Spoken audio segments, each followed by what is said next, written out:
Sir, nakikiusap po ako. Tanggapin niyo naman po itong pera ko. Sa susunod kong sweldo, ibabahid ko na lang po yung kulang. Sige na, sir. Pasensya na, Makmak. May nakakuha na ng last lot. Bayad na nga eh. Ano? Oo. Nandun pa nga siya sa loob eh. Kinukuha yung application form. Pasensya na, Makmak, ha?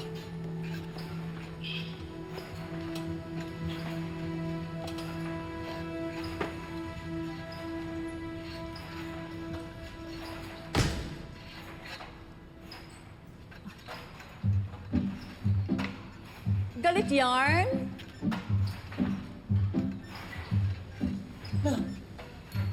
Anong ginagawa mo dito?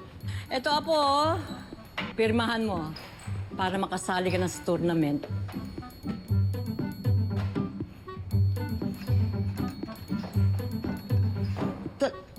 Totoo po ba? Ikaw yung last na... Ako yung last na nakakuha ng application. Oo. Kahit na alam kong super tuto lang nanay mo, susuportahan pa rin kita. Siyempre, love kita eh.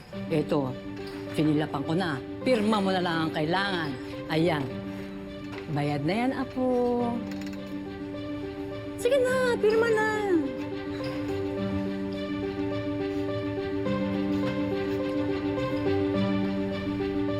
Oo.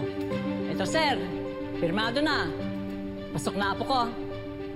Yes po. Ipaprocess na namin yung application niya. O ano, Makmak? Pasok ka na sa tournament. Maraming salamat, sir, ha? Thank you po. Thank you.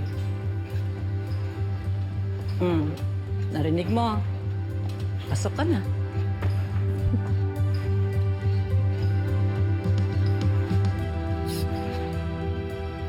Salamat po ha.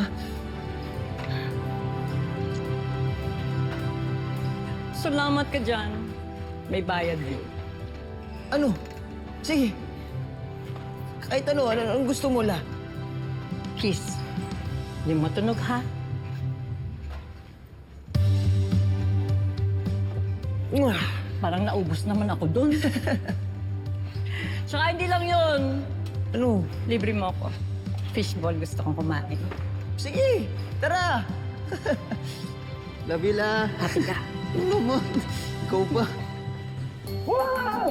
The best talaga yung lola ko! Wow! Wow! Narinig niya! The best talaga yung lola ko! Ano ba? Maubo ka, nakakahiya ka. Sigaw ka na sigaw dyan. Tumigil ka nga.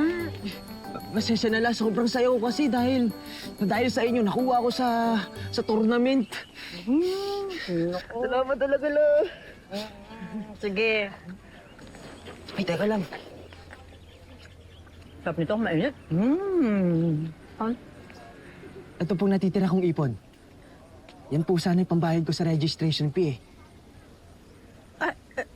Para saan pa? Nakaregister ka na, di ba? Tago mo na yan. Eh baka la, nangutang pa kayo eh.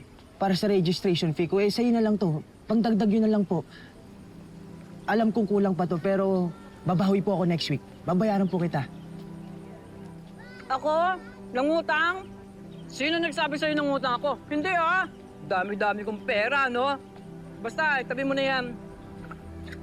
Pambili mo ng gamit. O baka mamaya, kakailanganin mo yan sa paghahanda mo sa laban mo. Sige na, ayos na yun. Talaga la? Tsaka ako, alam mo, ang gusto ko ngayon, dapat happy lang tayo. Kalimutan muna natin yung mga kung ano-anong problema. Huwag tayo mag-isip. Enjoy lang tayo. Okay? The best talaga yung lola ko! Woo! Narinig niya! Woo! Nakuha ko sa tournament dahil sa kanya! Woo!